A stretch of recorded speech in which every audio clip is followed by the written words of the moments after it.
اور کچھ مسائل ایسے ہیں جن کا جاننا تمام مسلمانوں کے لیے ضروری ہے. جی بالکل. اگر اپنے آپ کو مسلمان کہتا ہے تو اس کے لیے ضروری ہے کہ ان مسائل کے تعلق سے اس کے پاس علم ہو, چاہے وہ پڑھا لکھا ہو یا نہ ہو, چاہے اپنا نام بھی لکھنا نہ جانتا ہو, لیکن دین کے بہت سارے ایسے مسائل ہیں جن کا جاننا اس کے لیے ضروری ہے. اسی طرح اپنے آپ کو مسلمان باقی رکھنے کے لیے بے شمار چیزوں کا جاننا ضروری ہے. جی جیسے سورہ فاتحہ کا علم ہونا اس کے لیے ضروری ہے. جی بالکل ہے. قرآن کی چند سورتوں کا حافظ ہونا جس سے وہ نماز پڑھ سکے ضروری ہے. اسی طریقے سے نماز پڑھنے کا طریقہ کیا ہے, وضو کرنے کا طریقہ کیا ہے, ماہ رمضان کے اندر روزہ رکھا جاتا ہے تو کب سے کب روزہ رکھنا ہے, کسی چیز کے کھانے پینے سے روزہ ٹوٹتا ہے نہیں ٹوٹتا ہے. تو یہ مسائل صرف طلبہ علم اور علماء نہیں بلکہ ایک عام مسلمان بھی جانتا ہے اور اسے جاننا ضروری ہے. قل هذه سبیلی ادعو الی اللہ علی بصیرۃ انا ومن اتبعنی. تو یہ جو دعوت ہے اس کے لیے بصیرت شرط ہے, اس کے لیے علم شرط ہے. بلا علم دعوت نہیں دے سکتا, لوگوں کے سامنے اپنا پیش نہیں کر سکتا. وہ جب شریعت کے مسائل کو بیان کرے گا تو ضروری ہے کہ وہ کتاب و سنت کا پہلے علم حاصل کرے. دیکھیں, علم حاصل کرنے کا معروف اور معتبر طریقہ وہی ہے جو اللہ کے رسول کے صحابہ نے اختیار کیا تھا, کہ جو شخص صحافی ہو, کتابوں سے اس علم کو رٹ لیا ہو, وہ لوگوں کو دین نہ سکھائے, لوگوں کو فتویٰ نہ دے. یہ کہا جاتا ہے کہ آپ قرآن کو سمجھ کر پڑھنے کی کوشش نہ کریں ورنہ آپ گمراہ ہو جائیں گے. جی بالکل. بہت سارے لوگ روکتے ہیں لوگوں کو. تو ہمیں اصل دعوت لوگوں کو دینی ہے, اصل دین لوگوں کو پہنچانا ہے, چاہے لوگ قبول کریں چاہے لوگ قبول نہ کریں. قبول کر لے تو اس کی دعوت صحیح ہے, نہ قبول کرے تو دعوت غلط ہے. یہ معیار اور ضابطہ نہیں ہے. اصل ضابطہ یہ ہے کہ منہج سلف کے مطابق دعوت دے رہا ہے یا نہیں دے رہا ہے.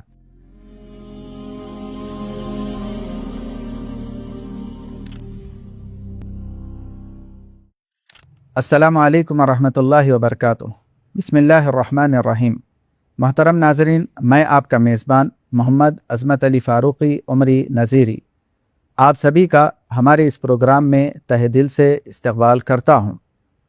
آج ہمارے اس پروگرام کا موضوع ہے برادرز کی دعوت, کتاب و سنت اور منہج سلف کی روشنی پر. اس موضوع پر ہمارے ساتھ گفتگو کرنے کے لیے ہمارے درمیان فضیلت الشیخ دکتور فاروق عبداللہ نارائن پوری مدنی حفظہ اللہ موجود ہیں. آئیے شیخ سے ملاقات کراتا ہوں. السلام علیکم ورحمۃ اللہ وبرکاتہ. وعلیکم السلام ورحمۃ اللہ وبرکاتہ. شیخ آپ کیسے ہیں؟ الحمدللہ, اللہ کا کرم ہے.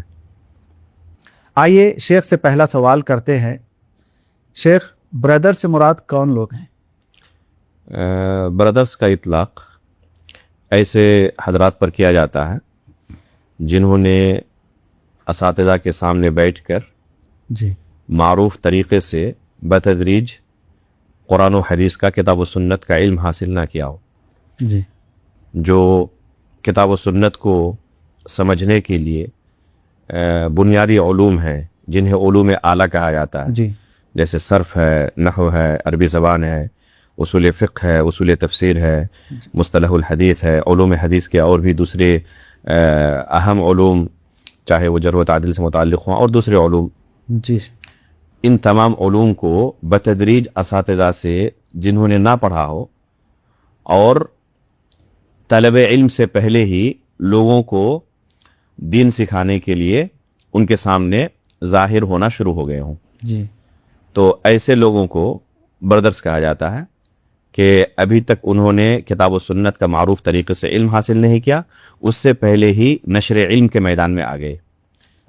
عربی زبان میں ایسے لوگوں کو متعلم کہا جاتا ہے اور بر صغیر کی اصطلاح میں خصوصاً ہندوستان کے اندر برادرز کے نام سے یہ حضرات معروف ہیں. تو ایسے لوگوں کے تعلق سے ہی انشاءاللہ آج ہم گفتگو کریں گے کہ ایسے لوگوں کا جو دعوتی میدان میں آتے ہیں کتاب و سنت کا علم معروف طریقے سے حاصل کرنے سے پہلے ان کا یہ عمل کتاب و سنت کی روشنی میں درست ہے یا نہیں ہے. جزاکم اللہ. کیا علماء اکرام اور طلباء کے علاوہ تمام کو ہم برادرز کہہ سکتے ہیں؟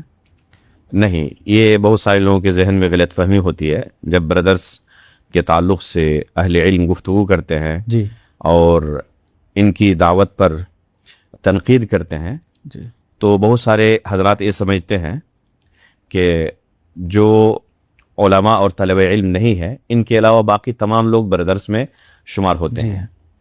تو یہ بات صحیح نہیں ہے. بردرس کا میں شمار ان لوگوں کا ہوگا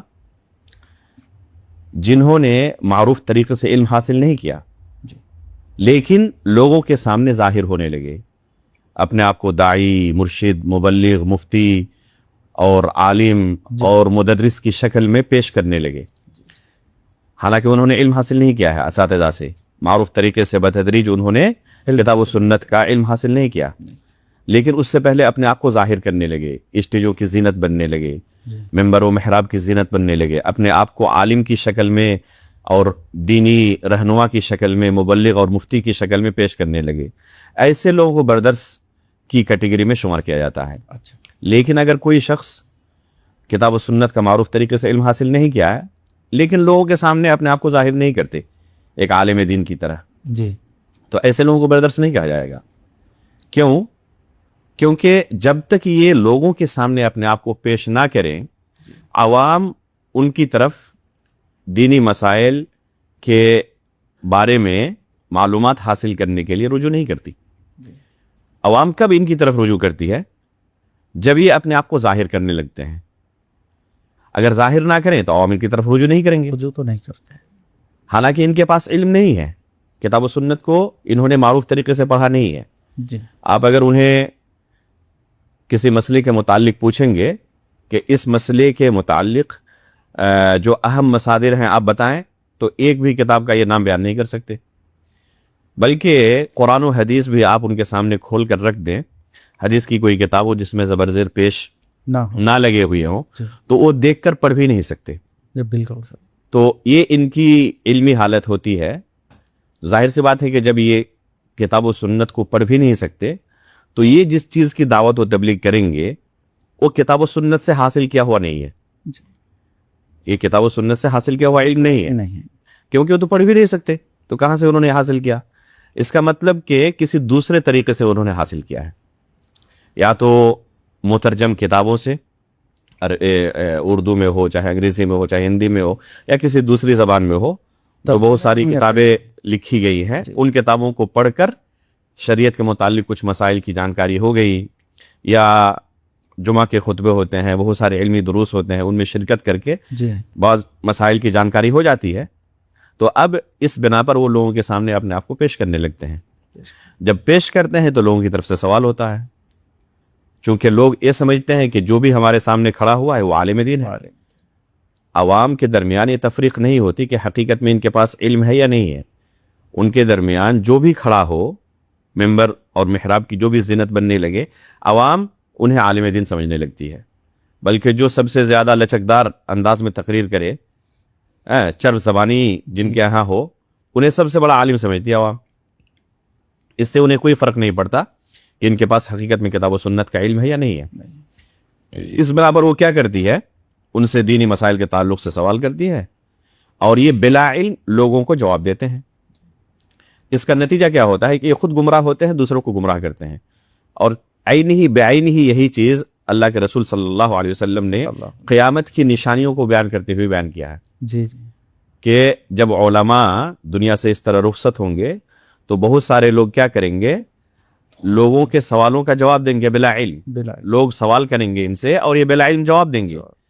اس کا نتیجہ یہ ہوگا کہ یہ خود گمراہ ہوں گے, دوسروں کو گمراہ کریں گے. تو اب سوال پیدا ہوتا ہے کہ ایک عام آدمی جو شرعی مسائل کے تعلق سے جانکاری نہیں رکھتا, وہ ایسے لوگوں سے سوال کرنے ہی کیوں جاتا ہے جن کے پاس علم نہیں ہے؟ وہ بھی لا علم ہے شرعی مصادر سے, جو سائل ہے سوال کرنے والا, اور جو جواب دے رہا ہے یہ بھی لا علم ہے شرعی مصادر سے. تو سائل وہ ہوا, مسئول یہ ہوا. ایسا ہوتا ہی کیوں ہے؟ ایسا کیوں نہیں ہوتا کہ جو سوال کرنے والا ہے اور جو جواب دینے والا ہے, کبھی الٹا کیوں نہیں ہوتا؟ یہ جواب دینے والا اس سے کیوں سوال نہیں کرتا؟ کیوں نہیں ہوتا؟ آخر اس کی وجہ یہ ہے کیونکہ اس بندے نے اپنے آپ کو لوگوں کے سامنے عالم کی شکل میں پیش کیا. بالکل صحیح بات. اور جب پیش کیا عالم کی شکل میں تو لوگ دھوکا کھا جاتے ہیں, اور ان سے لوگ دینی مسائل کے تعلق سے پوچھنے لگتے ہیں کہ ان کے پاس تو کتاب و سنت کا علم ہوگا, ورنہ یہ کیوں کرتے, اپنے آپ کو پیش کیوں کرتے؟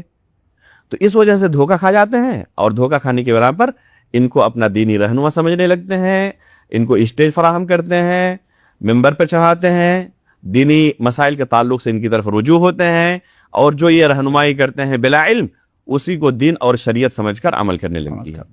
اسی کو اللہ کے رسول نے کہا قد ضلوا واضلوا، یہ خود گمراہ ہوتے ہیں، دوسروں کو گمراہ کرتے ہیں۔ تو علماء اور طالب علم کے علاوہ تمام لوگوں کو ہم بردر نہیں کہیں گے۔ بے شمار لوگوں کو آپ پائیں گے کہ الحمدللہ ہر درس کے اندر پہلے حاضر ہوتے ہیں، جو عوامی دروس ہوتے ہیں لوگوں کو دین سکھانے کے لیے، یا جمعہ کے خطبے میں پائیں گے کہ پہلے ایک دم سب سے حاضر ہیں وہ، اور ان کی عمر اگر ہو چکی ہے 50-60 سال، اتنے دنوں سے جمعہ کے خطبے سنتے سنتے اچھا خاصا ان کے پاس شرعی مسائل کے تعلق سے علم آ چکا ہے، تو کیا ہم ان کو بردر کہیں گے؟ نہیں۔ اگر وہ اپنے آپ کو ظاہر کرے تو تب کہیں گے بردر، اور ظاہر نہ کرے بردر نہیں کہیں گے ہم ان کو۔ تو ہر کوئی بردر نہیں ہے، جو اپنے آپ کو ظاہر کرے لوگوں کے سامنے علم حاصل کرنے سے پہلے ہی، صرف ان کو بردر کہا جائے گا، باقی لوگوں کو بردر نہیں کہا جائے گا۔ تو اسی کے اس میں سے آپ کو معذرت کے ساتھ ایک سوال کرتا ہوں، فرمائیں۔ کہ اگر کوئی انسان اپنے اندر علم رکھتا ہے جی، تو کوئی آدمی کوئی مسئلہ لے کر آتا ہے، اس کو ذاتی طور پر سمجھاتا ہے بلا اسٹیج پر چڑھے ہوئے، جی، تو کیا وہ بھی برادر ہوگا، یا صرف وہ مسائل کو بس آگاہی ایک بہترین سوال ہے آپ کا کہ دینی مسئلہ جو بھی بیان کرے وہ بردر کی کیٹیگری میں آ جائے گا کیا؟ جی ہاں، دیکھیں، شریعت کے جو مسائل ہیں وہ تمام کے تمام ایک درجے کے نہیں ہیں۔ بہت سارے مسائل ایسے ہیں جن مسائل پر بولنا تمام علماء کے بس میں بھی نہیں ہوتا۔ آپ جائیں، علماء اکرام کہتے ہیں کہ ایک کبار علماء کا کام ہے، ہم ان مسائل پر گفتگو نہیں کر سکتے۔ اور کچھ مسائل ایسے ہیں جن کا جاننا تمام مسلمانوں کے لیے ضروری ہے۔ جی بالکل، اگر اپنے آپ کو مسلمان کہتا ہے تو اس کے لیے ضروری ہے کہ ان مسائل کے تعلق سے اس کے پاس علم ہو، چاہے وہ پڑھا لکھا ہو یا نہ ہو، چاہے اپنا نام بھی لکھنا نہ جانتا ہو، لیکن دین کے بہت سارے ایسے مسائل ہیں جن کا جاننا اس کے لیے ضروری ہے۔ قبر کے اندر جو سوالات ہوں گے، من ربک، جی بالکل، وما دینک ومن نبیک، تو یہ صرف طلبہ علم اور علماء سے نہیں ہوں گے، تمام لوگوں سے سوالات ہوں گے۔ یہ سوالات تمام لوگوں کے سامنے رکھے جائیں گے، تو اس کا مطلب کہ ان سوالوں کا علم ہونا تمام لوگوں کے لیے ضروری ہے، ہر ایک کے لیے۔ اسی طرح اپنے آپ کو مسلمان باقی رکھنے کے لیے بے شمار چیزوں کا جاننا ضروری ہے۔ جی، جیسے سورہ فاتحہ کا علم ہونا اس کے لیے ضروری ہے، جی بالکل ہے۔ قرآن کی چند سورتوں کا حافظ ہونا جس سے وہ نماز پڑھ سکے ضروری ہے۔ اسی طریقے سے نماز پڑھنے کا طریقہ کیا ہے، وضو کرنے کا طریقہ کیا ہے، ماہ رمضان کے اندر روزہ رکھا جاتا ہے تو کب سے کب روزہ رکھنا ہے، کسی چیز کے کھانے پینے سے روزہ ٹوٹتا ہے نہیں ٹوٹتا ہے، تو یہ مسائل صرف طلبہ علم اور علماء نہیں بلکہ ایک عام مسلمان بھی جانتا ہے، اور اسے جاننا ضروری ہے بحیثیت مسلمان۔ تو اللہ رب العالمین نے ہر مسلمان کے اوپر دعوت کی کوئی نہ کوئی ذمہ داری دی ہے۔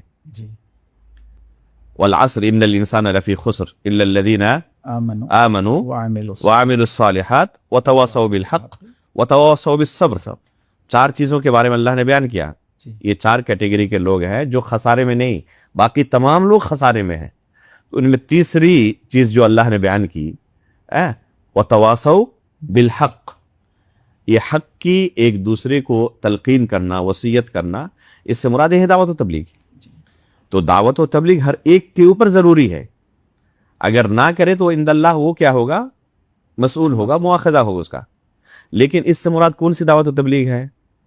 اسٹیج پر کھڑے ہو کر اپنے آپ کو لوگوں کے سامنے ظاہر کرنا، یا اپنے ماتحت لوگوں کو دین کے متعلق جو اسے ذمہ دار بنایا گیا ہے اس ذمہ داری کو نبھانا۔ اللہ رب العالمین نے اس کے اوپر دعوت کی کچھ نہ کچھ ذمہ داری ڈالی ہے، اسی کو اللہ کے رسول نے فرمایا الا کلکم راع وکلکم مسئول عن رعیتہ، تو ہر ایک ذمہ دار ہے اور اس کی ذمہ داری کے بارے میں اس سے پوچھا جائے گا قیامت کے دن۔ ایک باپ کو اس کی اولاد کے متعلق سوال کیا جائے گا، شوہر کو بیوی کے متعلق، بیوی کو گھر کے متعلق، تو ماتحت لوگوں کے متعلق اللہ رب العالمین نے ہر شخص کو ذمہ دار بنایا ہے۔ اللہ کے رسول نے فرمایا مروا اولادکم بالصلاۃ وهم ابناء 7، اگر بیٹے کی عمر، بچے کی عمر 7 سال کی ہو گئی ہے تو نماز کا حکم دو۔ حکم دینے، تو یہ حکم دینا صرف علماء کے لیے نہیں ہے، یہ صرف علماء ہی اپنے بچوں کو نماز کا حکم دیں گے، یہ حکم دے رہا صرف طلبہ علم کے نہیں ہے کہ جن کے پاس کتاب و سنت کا علم ہے وہی اپنے بچوں کو نماز کا حکم دیں گے، نہیں، یہ حکم دینا ہر ایک کے لیے، تو یہ بھی تو دعوت ہے، کیا یہ دعوت نہیں ہے؟ یہ بھی دعوت ہے، لیکن یہ دعوت انتہائی محدود پیمانے پر ہے۔ اپنے ماتحت لوگوں کو ایسے مسائل کے تعلق سے بیان کرنا، ان کی گرفت کرنا، ان کی خبر لینا جن مسائل کا علم سب کو ہونا چاہیے بحیثیت مسلمان۔ اگر کسی کے گھر میں کوئی منکر کام ہو رہا ہو، گانا بجانا ہے، غیبت کر رہے ہیں لوگ گھر کے اندر بیٹھے ہوئے، تو گھر کا جو ذمہ دار ہے اس پر ضروری ہے کہ اس سے روکے۔ یہ نہیں کہہ سکتا اللہ رب العالمین کے پاس کہ میں عالم دین نہیں تھا اس لیے گانے بجانے سے میں نے گھر والوں کو نہیں روکا تھا۔ تو ہر اس چیز کا علم اس کے پاس تھا کہ یہ حرام ہے۔ تو بہت ساری ایسی چیزیں ہیں جن کا حرام ہونا، حلال ہونا بحیثیت مسلمان پتہ ہونا ضروری ہے۔ زنا حرام ہے، چوری حرام ہے، ڈکیتی حرام ہے، جھوٹ بولنا حرام ہے، غیبت حرام ہے، شرک حرام ہے۔ یہ چیزیں ایسی ہیں جن کا حرام ہونا ہر مسلمان کے لیے واضح ہے۔ اسی طرح نماز پڑھنا ضروری ہے، ماہ رمضان کا روزہ رکھنا ضروری ہے، ان چیزوں کا والدین کی اطاعت کرنا ضروری ہے، قرآن کی تلاوت نیکی کا کام ہے، سچ بولنا ضروری ہے۔ تو ان چیزوں کا علم ہونا ہر مسلمان کے لیے ضروری ہے، صرف علماء کے لیے نہیں۔ تو ان مسائل کے تعلق سے اپنے ماتحت جو افراد ہیں ان کی تربیت کرنا ضروری ہے ہر ذمہ دار کے لیے۔ تو یہ بھی دعوت یہ بھی دعوت ہے۔ تو یہ جو اس کو دعوت کی ذمہ داری دی ہے اللہ رب العالمین نے، اس سے اگر کوئی یہ سمجھ لے کہ میرے لیے اب رخصت مجھے مل گئی لوگوں کے سامنے اپنے آپ کو ظاہر کرنے کی، داعی کی حیثیت سے، مبلغ کی حیثیت سے، تو استدلال سے ہی نہیں ہوگا، استدلال غلط ہے۔ یہ محدود پیمانے پر اللہ نے اس کو اجازت دی ہے، بلکہ اس کو ذمہ دار بنایا ہے۔ لیکن اگر وہ اپنے آپ کو ظاہر کرنا چاہے لوگوں کے سامنے داعی کی حیثیت سے، ایک مبلغ کی حیثیت سے، تو پھر ذمہ داری اس کی بڑھ جاتی ہے، پھر کتاب و سنت کا علم حاصل کرے، اور علم حاصل کرنے کی بنیاد پر لوگوں کو دعوت و تبلیغ دے۔ اسی کو اللہ رب العالمین نے قرآن کریم کے اندر بیان کیا، قل هذه سبیلی ادعو الی اللہ علی بصیرۃ انا ومن اتبعنی۔ تو یہ جو دعوت ہے اس کے لیے بصیرت شرط ہے، اس کے لیے علم شرط ہے۔ بلا علم دعوت نہیں دے سکتا، لوگوں کے سامنے اپنا پیش نہیں کر سکتا۔ وہ جب شریعت کے مسائل کو بیان کرے گا تو ضروری ہے کہ وہ کتاب و سنت کا پہلے علم حاصل کرے۔ امام نووی رحمہ اللہ نے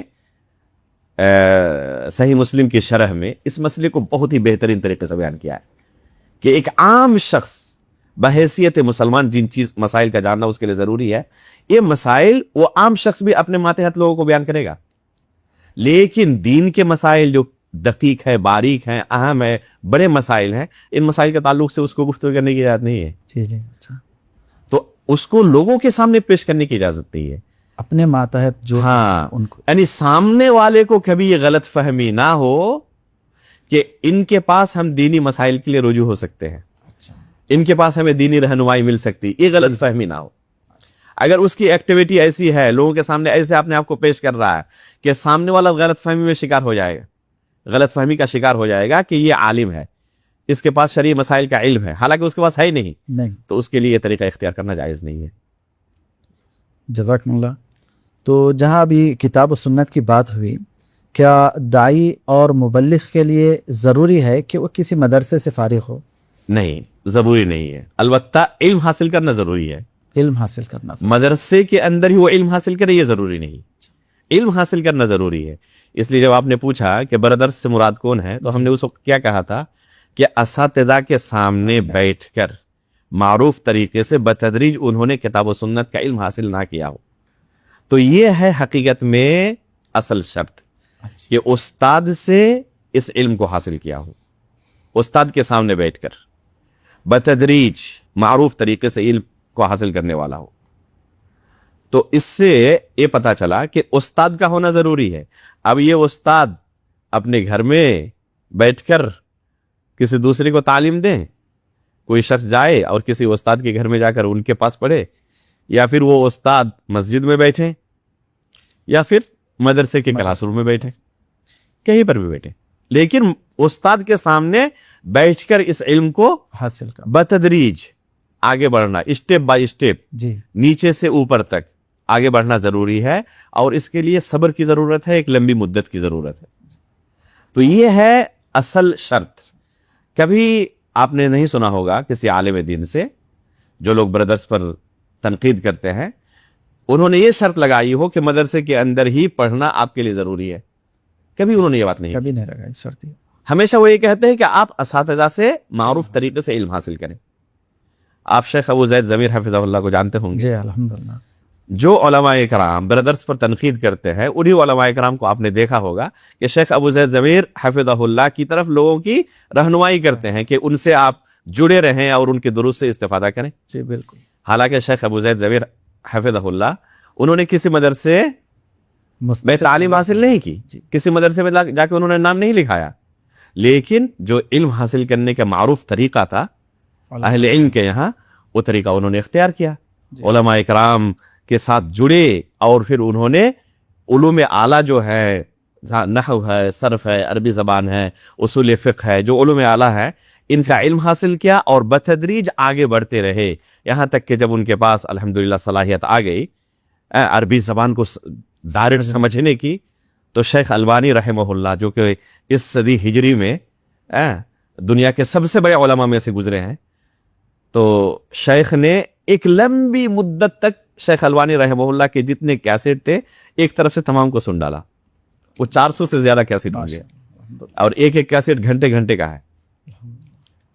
تو اس طریقے سے ایک لمبی مدت تک شیخ نے محنت کی. اس کے بعد دیکھیں کہ ان کے علم کے اندر کیسی اصالت آئی ہے. تو اگر یہ کوئی شخص اس طرح اپنے اندر علمی اصالت پیدا کر لیتا ہے, علماء کے ساتھ بیٹھ کر ان کے سامنے بتدریج اس علم کو حاصل کر کے اپنے اندر اتنی صلاحیت پیدا کر لے کہ علماء خود گواہی دیں گے اس وقت.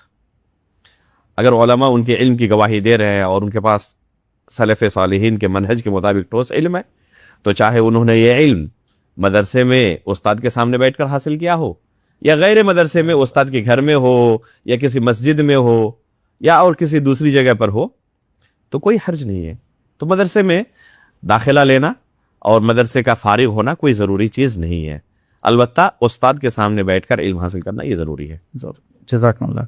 ایک اور چیز کہ علم حاصل کرنے کا معتبر اور معروف طریقہ کیا ہے؟ دیکھیں, علم حاصل کرنے کا معروف اور معتبر طریقہ وہی ہے جو اللہ کے رسول کے صحابہ نے اختیار کیا تھا صلی اللہ علیہ وسلم. اللہ کے رسول صلی اللہ علیہ وسلم فرماتے ہیں اپنے صحابہ کو, تسمعون ویسمع منکم ویسمع ممن یسمع منکم, تم مجھ سے سن رہے ہو. تو صحابہ نے کیسا اللہ کے رسول سے علم حاصل کیا؟ اللہ کے رسول سے سن کر.